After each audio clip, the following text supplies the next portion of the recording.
Mona was just 13 when her mother passed away. Her father remarried after some time.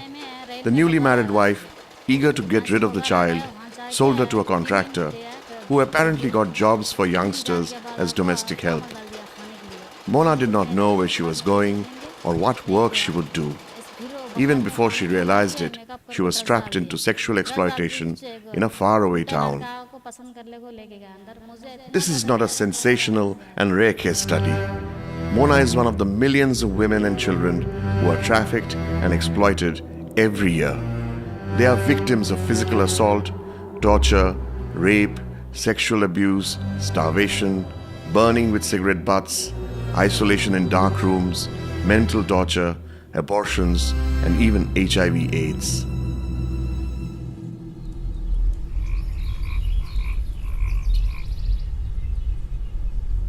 For the few who can escape, returning home is even more painful. Parents reject them, perceiving their daughter to be impure and because of associated social stigma.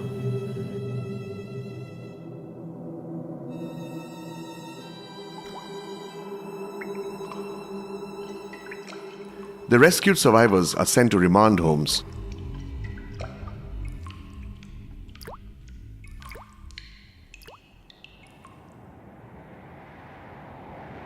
But the indifference and gloom of the conventional homes fail to provide them with a crucial healing touch. Instead, it turns into a morbid confinement.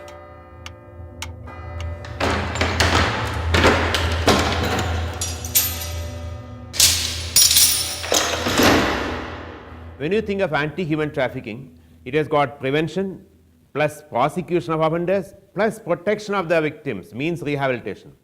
Unless the victims are rehabilitated, there is no go. They will come back, they will be pushed back to the system again, and they become victims again. It is victimization of victims if there is no rehabilitation. After rescue, they are treated so badly that the young girls who have suffered the trauma of trafficking will tell the police officer and will tell a judge, "Sir, I was better off in my brothel than I am in your remand homes and under your legal system."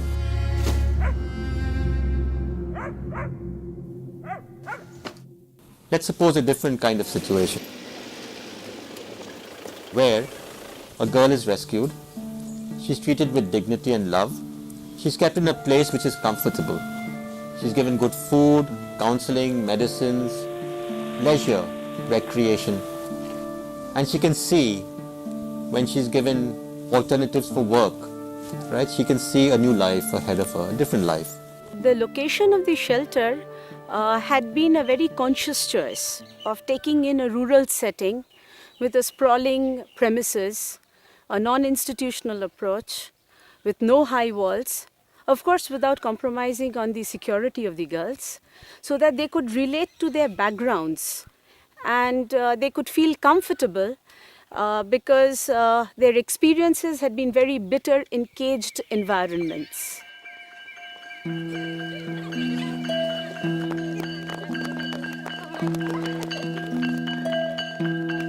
One of the priority issues identified by Women's Coordinating Council on strengthening care for survivors of trafficking was to encourage initiatives that would enable them to make a transition from their rescue to personal, social, and economic rehabilitation. WCC decided to take up an inventory of proven, sustainable livelihood options. The police and the government agencies, the NGOs sat together and said, let's see how we can proceed further in rehabilitation. WCC, in partnership with UNIFEM, have tried to address this problem by taking up medium and long-term support needs for these survivors of trafficking. A core group was formed, and one of the main stakeholders in the core group was Women's Coordinating Council, I would say WCC.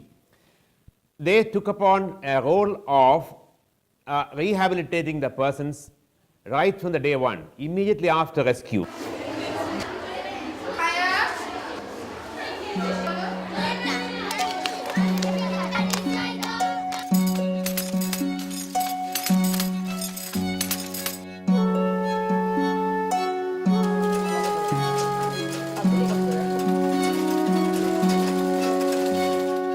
as far as their life skill developments are concerned, low literacy is a very daunting challenge.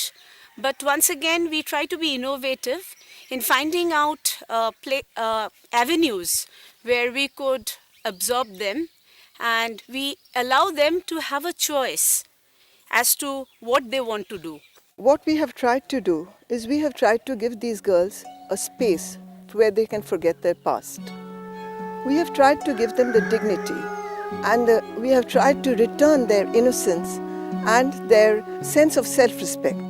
One of the major projects which have come up is the Green Police, which I would say is a classic example of a best practice model of empowerment and rehabilitation.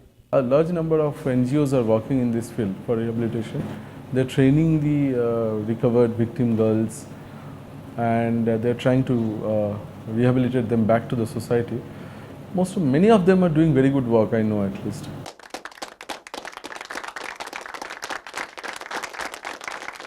আমরা যা report পাচ্ছি যে এরা মেট্রোতে যেইভাবে checking করছে, অন্যান্য থানাগুলোতে যেভাবে ডিউটি করছে, গ্রিন বাঁচানোর জন্য যে সমস্ত কাজকর্ম করছে, তাতে ব্যাপক সাড়া। এবং আপনারা তো দেখতেই পাবেন যে খবরের কাগজ বা অন্যান্য জায়গাগুলোতে যেখানে যে প্রচুর এদের কাজের উচ্ছ্বসিত প্রশংসা। WCC helps out with placements in various fields.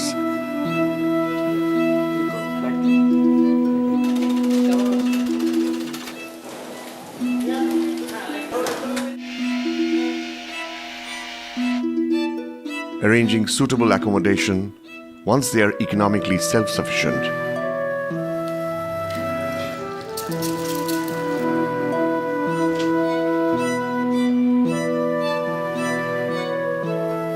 Providing assistance in opening bank accounts. These ensure a smooth reintegration back into the society. Living through their pain, affliction, and helplessness, these girls long for their lost childhood, parental love, and carefree atmosphere of their homes. We are committed to give them back their dignity as individuals and provide them their rightful place in the society. The war against human slavery has just begun. Join WCC's endeavor to empower the lives of survivors of TIP and the combat against human trafficking.